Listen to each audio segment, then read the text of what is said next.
প্রাক্তন দল তৃণমূল, তার প্রতি ক্ষোভ কেন? কেন আপনি 3 বছর মেয়াদের শেষের আগেই ছেড়ে দিলেন? ক্ষোভ পুরো বাংলাতে আছে এবং পার্সোনালি আমি খালি না, 3 জনই করেছে এবং 20 জন লোকসভা যারা সাংসদ ওরাও কিন্তু দল থেকে বাইরে চলে গেল। অবভিয়াসলি 1-2 জনের কথা না, এখানে অনেক লোকের কথা আছে এবং আপনারা দেখেছেন বিধানসভাতে যারা 80 জনের উপরে যারা জিতেছে ওরা 64 জনই দল থেকে সাইড চলে গেল। তো আমার এটা একলার কোনো ডিসিশন না, সর্বোপরি এটা অনেকজনেরই ডিসিশন। দুই হচ্ছে যে আপনাদের যে 13 জন সাংসদ ছিলেন তৃণমূলের, তার মধ্যে 3 জন পদত্যাগ করলেন, আরও কয়েকজন অপেক্ষা করছেন, এরকম আমি কারো পার্সোনালি কে কি ডিসিশন নেবে এটা নিয়ে আমি কোনো কমেন্ট করবো না। এরকম কি সম্ভাবনা আছে? আমি জানি না, আমার সাথে কোনো কথা হয়নি। ধরুন এই একত্রিতভাবে 20 জন এমপি লোকসভার, আপনারা 3 জন রাজ্যসভার, ঋতব্রত গোষ্ঠীর প্রায় 65 জন এমএলএ, এই যে ক্ষোভ তৈরি হচ্ছে সংঘবদ্ধভাবে তৃণমূল কংগ্রেসের প্রতি, প্রবলেম আছে, কারণটা কি আপনার ক্ষেত্রে? কারণটা কি? কিছু তো প্রবলেম আছেই এবং অবভিয়াসলি দুর্নীতি তো একজন স্পেসিফিক হিসাবে করে নেই, কিন্তু এটা তো মানে বাংলার প্রত্যেকটা মানুষই এই আওয়াজটা দিয়েছে। অবভিয়াসলি এই কারণ হইতে পারে, বড় কারণ। আপনার সঙ্গে শুভেন্দু অধিকারীর কথা হয়েছে? রাজ্যের মুখ্যমন্ত্রীর কথা হয়েছে? মাননীয় মুখ্যমন্ত্রীর কথা হয়েছে, তিনি কি বলছেন? ওয়েলকাম জানাইছেন।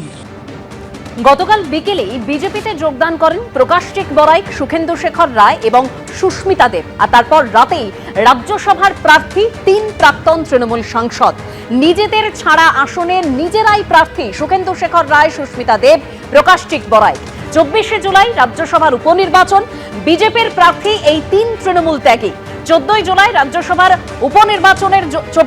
রাজ্যসভার উপনির্বাচনের জন্য মনোনয়নের শেষ দিন হচ্ছে 14 জুলাই। সোমবার রাজ্যসভায় সাংসদ পদে 3 জনেরই মনোনয়ন পেশের আগে 3 জনই গেলেন বিধানসভায়।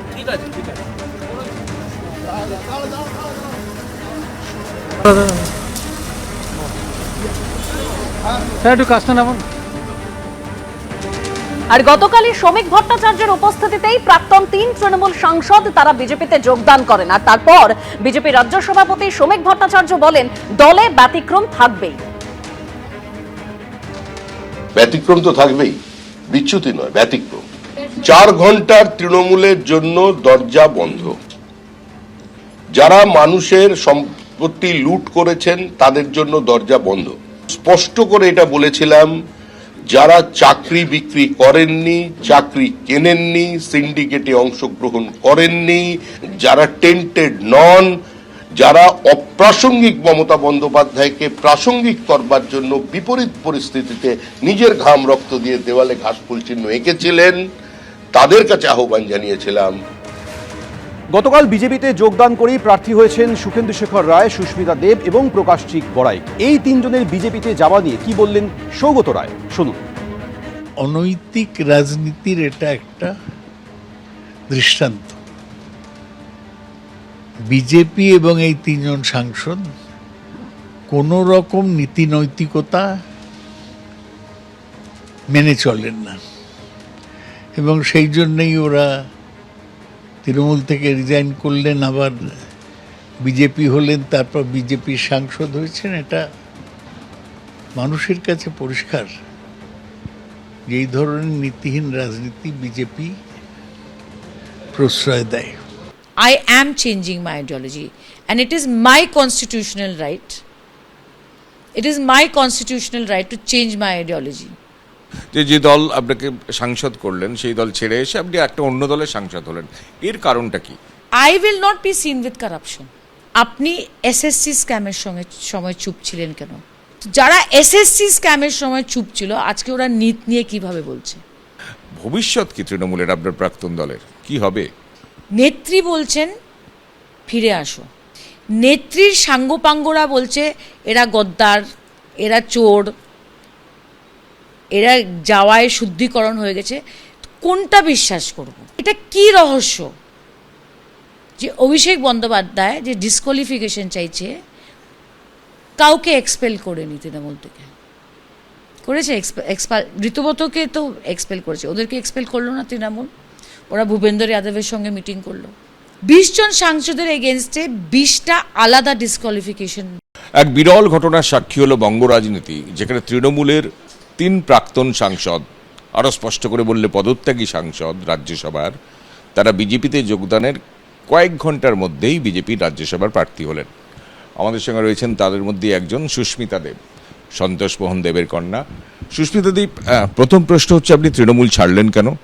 দ্বিতীয় প্রশ্ন হচ্ছে বিজেপিতে যোগ দিলেন কেন? আমি প্রথমেই বলেছিলাম, যেদিন আমি রেজিগনেশন দিলাম দিল্লিতে, দ্যাট যে পরিস্থিতি তৃণমূলের ভিতরে তৈরি হয়েছে, আমার মনে হয় না যে সর্বভারতীয় তৃণমূল কংগ্রেস ভারতবর্ষে পশ্চিমবঙ্গর বাইরে এক্সপ্যানশন করতে পারবে। পলিটিক্সটা কী? এটা তো একটা আইডিওলজিক্যাল ব্যাটল। কিন্তু আপনারা যদি একটু অ্যানালাইজ করে দেখেন বেঙ্গলের রেজাল্ট, আসামের রেজাল্ট, ত্রিপুরা, ওড়িশা, এইগুলোর রেজাল্ট যদি দেখেন, it is a complete rejection of one ideology. দুর্নীতি is it's a reality of Bengal. রেজাল্টের পরে যে তথ্যগুলো বেরোয় এসছে, আমি যদি বলি 50% is false and 50% is correct, যে পাবলিক ফেড আপ হয়ে গেছিল। সে দিদির মনটা নরম ছিল, সবাইকে ক্ষমা করে দিচ্ছি, কিন্তু অত্যাচারটা কার উপরে হলো? ওরা কি ক্ষমা করবে? I feel that corruption was সবচেয়ে বড় ইস্যু ছিল বেঙ্গল ইলেকশন। দায়ী কে? দায় কার? If I am the supremo of, আমি আমার দলের সুপ্রিমো, আমি বেঙ্গলের সুপ্রিমো, হ্যাঁ, খুব কম লিডাররা বলতে পারে যে ক্যান্ডিডেট ম্যাটার করে না, আমাকে ভোট দিন। তো জিতলে আপনার ক্রেডিট, হারলে আপনার ডিসক্রেডিট। মমতা বন্দ্যোপাধ্যায় বা তার বক্তব্য, তার দল, তার প্রতি আপনার ক্ষোভ, তার জন্য তৃণমূল ছাড়লেন, রেজিগনেশন দিলেন, কিন্তু তারপর বিজেপিতে যোগ দিলেন, তার কারণটা কি? আমার ক্রিটিক্সটা বলতে পারে ইটস অ্যান আইডিওলজিক্যাল সামারসল্ট। বিজেপিতে যোগদান করলেন, এটা বিজেপির তরফ থেকে আপনাকে আহ্বান জানানো হয়েছিল, না আপনি ইন্টারেস্ট দেখিয়েছিলেন? Yes, I am changing my ideology and it is my constitutional right. It is my constitutional right to change my ideology. যে দল আপনাকে সাংসদ করলেন, সেই দল ছেড়ে এসে আপনি একটা অন্য দলের সাংসদ হলেন, এর কারণটা কি? I will not be seen with corruption. আপনি এসএসসি স্ক্যামের সময় চুপ ছিলেন কেন? যারা এসএসসি স্ক্যামের সময় চুপ ছিল, আজকে ওরা নীত নিয়ে কিভাবে বলছে? ভবিষ্যৎ কি তৃণমূলের, আপনার প্রাক্তন দলের কি হবে? নেত্রী বলছেন ফিরে আসো, নেত্রীর সাঙ্গপাঙ্গরা বলছে এরা গদ্দার, এরা চোর, এরা যাওয়ায় শুদ্ধিকরণ হয়ে গেছে। কোনটা বিশ্বাস করব? এটা কি রহস্য যে অভিষেক বন্দ্যোপাধ্যায় যে ডিসকোয়ালিফিকেশন চাইছে, কাউকে এক্সপেল করেনি তৃণমূল থেকে? করেছে ঋতুব্রতকে তো এক্সপেল করেছে, ওদেরকে এক্সপেল করলো না তৃণমূল। ওরা ভূপেন্দ্র যাদবের সঙ্গে মিটিং করলো। 20 জন সাংসদের এগেনস্টে 20টা আলাদা ডিসকোয়ালিফিকেশন দেওয়া হয়েছে। মানে একটা চিঠিতে 20 জনের নাম লিখে ওদের ডিসকোয়ালিফিকেশন চাওয়া হয়নি। অভিষেক বাবু 20টা আলাদা আলাদা দিয়েছে। আর মমতা বন্দ্যোপাধ্যায় বলছেন ফিরে আসেন। একটা হাই স্কুলের ডিবেটার হওয়া একরকম ব্যাপার পার্লামেন্টে। I am a good high school debater. It's good to be a high school debater, it's very good. Reel queen হওয়া খুব ভালো, but zero knowledge on politics is harmful. কাকে বলছেন? আই এম জাস্ট সেইং, দেখেন আমি যেটা বুঝছি আমি বলছি, কোনো আইডিয়াই নেই মমতা বন্দ্যোপাধ্যায়ের স্ট্র্যাটেজিটা কি। এনকাউন্টার হয়েছে তো পশ্চিমবঙ্গতে, হিউম্যান রাইটসের কথাটা আসছে। আমি একটা প্রশ্ন করছি বেঙ্গলের মানুষকে, আরজি করের সময় কলকাতা পুলিশের মাথা ফাটানো হলো, একজনের চোখ নষ্ট হলো, তৃণমূল এটাকে হাইলাইট করেছিল কিনা? এই যে বারুইপুরে ইনসিডেন্টটা হলো, একটা পুলিশ অফিসার হাসপাতালে আছে কিনা বলেন? Am I right? কে দেখতে গেছে ওই পুলিশ অফিসারকে? শুভেন্দুবাবু ছাড়া। কোল স্ক্যাম নিয়ে একজন সাংসদ চিঠি লিখছে প্রাইম মিনিস্টারকে, সিবিআই ইনকোয়ারি, ওই চিঠিটা কার কথায় আপনি ফেরত নিয়েছেন? রাজনীতি কোথায় করবেন? মানে বেঙ্গলে, যেহেতু বেঙ্গল থেকে গেছেন আপনি রাজ্যসভায়, না আসামে? It is very simple. আমি কোথায় কাজ করব, কিভাবে কাজ করব, সেটা দলের সিদ্ধান্ত। কোয়েশ্চেন, শুভেন্দু অধিকারী মুখ্যমন্ত্রী হিসেবে তার পারফরমেন্স এই গত 2 মাসে, নতুন মুখ্যমন্ত্রী হয়েছেন, কেমন লাগছে?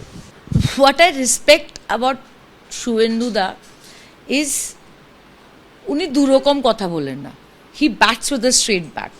শুভেন্দুদার সামনে he has many challenges, he has the challenge of industrialisation, he has the challenge of law and order, he has the challenge of cleaning up the system, he is a grassroot leader, so he will take Bengal to a different level.